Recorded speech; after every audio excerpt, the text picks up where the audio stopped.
we finally get the Hera-centric episode we deserve.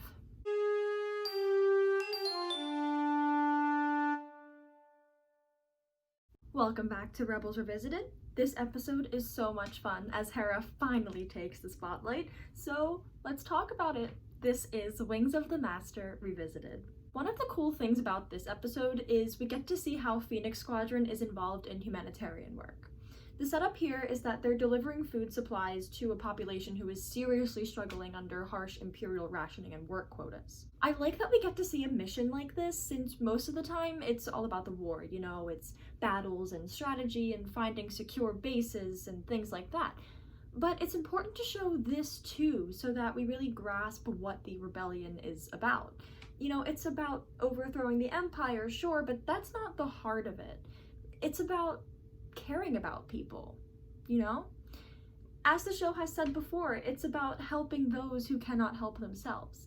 And that's nothing new, you know, we know that's what the values of the rebellion are, but the fact that this organization is involved in humanitarian efforts and helps people directly in ways that are not warfare really shows, you know, those values in action, and I like that we get to see those values in action. Unfortunately, though, the Empire thwarts this effort. The transport carrying the supplies is destroyed and Phoenix leader is killed. But the rebels never lose, you know? So the rebels are figuring out what their next move is, and Rex tells them about an engineer, Quarry, that is a contact of his, and he built this prototype of what we now know as the B-Wing. Here's the catch. Quarry will only discuss his ship in person on the planet Shantipole, which is more or less a death trap to land on because of its atmosphere. But Hera, Sabine, and Zeb end up taking the trip, which leaves Kanan, Ezra, and Chopper back on the Ghost to pick up the food supplies that still need to be delivered, and also get up to tomfoolery like this. Kanan, would you tell him I'm co-piloting? You're co-irritating me. With any luck, we'll just slip right by. You actually believe that? It makes me feel better when I say it. So then we cut over to Hera, Sabine, and Zeb, who are trying to make the landing on Shantipole. There's this one really cool looking shot of them going through the atmosphere. Yeah. Luckily for them, Hera knows what she's doing, and since she's so skilled, she manages to pilot the Phantom, which has lost all power, to a landing that doesn't kill them all. That's one thing I love about this episode, you know, we get to see Hera's skills in action, and the focus is all on her. And then we meet Quarry! Rebels really is a love letter to Ralph McQuarrie, huh? He's a cool little dude. He's got a fun voice, fun personality, and you know, he's a pretty vivid character for being a one-off guest star. I like him. Soon, we get to this scene between Quarry and Hera that I really like. Okay, let's talk about it. It starts with Hera saying that Quarry should have just transmitted the B-Wing plans to Rex so she wouldn't have had to fly through that dangerous atmosphere. Quarry says he wouldn't want to hand those plans over to just any pilot. Hera says, would any pilot risk their life to come to this death trap? To which Quarry responds, and I love his response, perhaps not. So why did you? Oh, I just love the wording of that. I love how it acknowledges that Hera is not just any pilot, and now we're asking, and it's almost a challenge, now we're asking why? What makes you so special, Hera? Why aren't you just any pilot? Prove it. Now, Hera knows exactly what Quarry's asking of her, and she gives a great answer that tells us so much about her. Let's break it down. I was a little girl when the Clone War came to Ryloth. My mother hid us below ground, but I'd peek out when the Republic ships flew over, as they fought to liberate my world. I dreamt of nothing more than to be up there with them. So you left your family to fight? I left my family so I could fly. As a combat pilot? If we want freedom, we must make difficult choices. I chose to leave my family. I chose to learn to fly. And then I chose to use that ability to help others in need. Hera is rooted in war. Her childhood memories are of hiding in a basement during wartime and peeking out at the pilots and making them her heroes in her mind. She was only a child then, but that stuck with her all the way up until she was old enough to decide to leave her family and learn to fly. And I love the emphasis she put on the word chose. I chose to leave my family. I chose to fly. I chose to help others. I love the agency the writers very deliberately give her. So now Hera uses her love of flying to fight for peace in the galaxy, just like the Republic pilots on Ryloth so many years ago. It all comes full circle for her, and it all comes back to war. And war could have shaped her into someone who was cynical and disillusioned, but instead, she became a strong, caring woman with enough hope for 10 people. And that spirit of determination and hope is a part of what makes her so special. Here's the end of her answer. It's all rooted in something I can't explain. A need to be up there. Because even when there are explosions all around me and things are at their worst, I feel like I'm at my best. Guys, that's so important. That quote, that's Hera's core right there. That's what makes her tick. It really sums up Hera, that one quote. It reiterates that she's a very active, decisive character. She talks about a need to be up there and says, when things are at their worst, I feel like I'm at my best. That shows us that she has a need, an instinct to get involved. She doesn't sit on the sidelines and watch this oppression happen. And she doesn't even stand back and command a larger ship. She's in the middle of the action.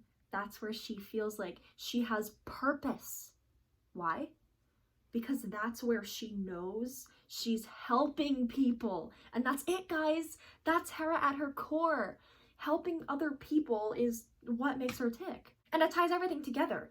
That's the sort of person the Clone Wars made her. She watched the Republic pilots liberate her home and help her people, and she said to herself, I want to be just like them. And now that she's an adult, that's what drives her. Her need to help other people, right?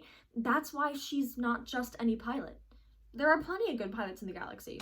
Plenty of skilled, cocky, flashy, hotshot pilots in the galaxy.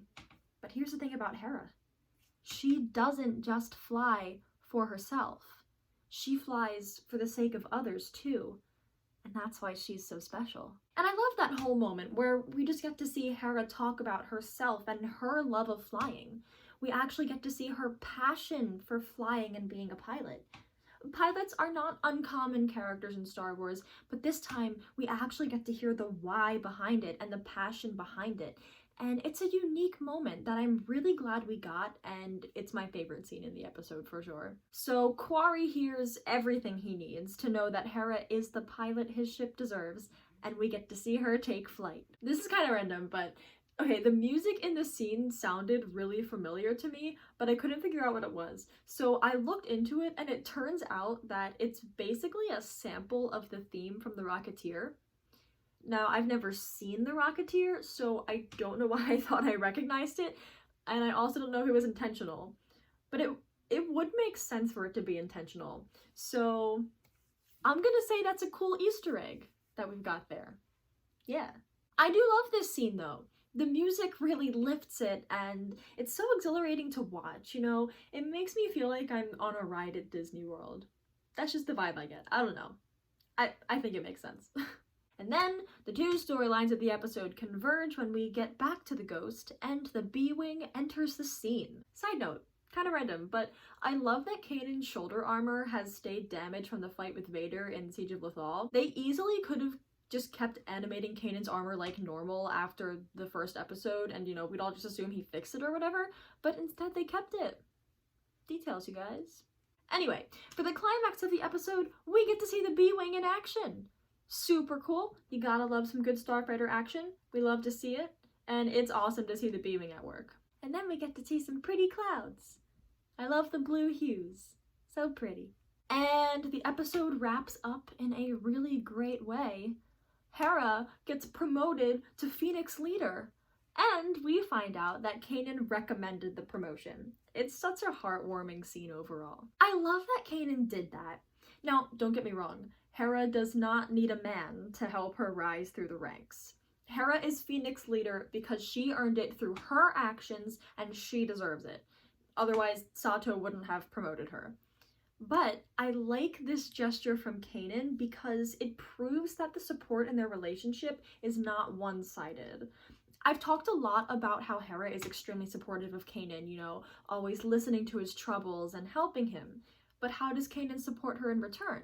Because otherwise that wouldn't be a fair or healthy relationship. This is how he shows his support. And it's actually pretty cool of him. Listen. Kanan does not support this war. Kanan wants nothing to do with this war. Kanan heard the Navy ranks being thrown around and he wanted out immediately, right? And yet he recommended that Hera, one of the closest people to him, rise in the ranks of this rebel military.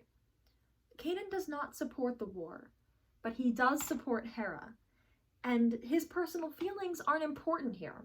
He knows that this war means something to Hera, and he will show her that he supports her no matter what he personally feels. This is him doing that.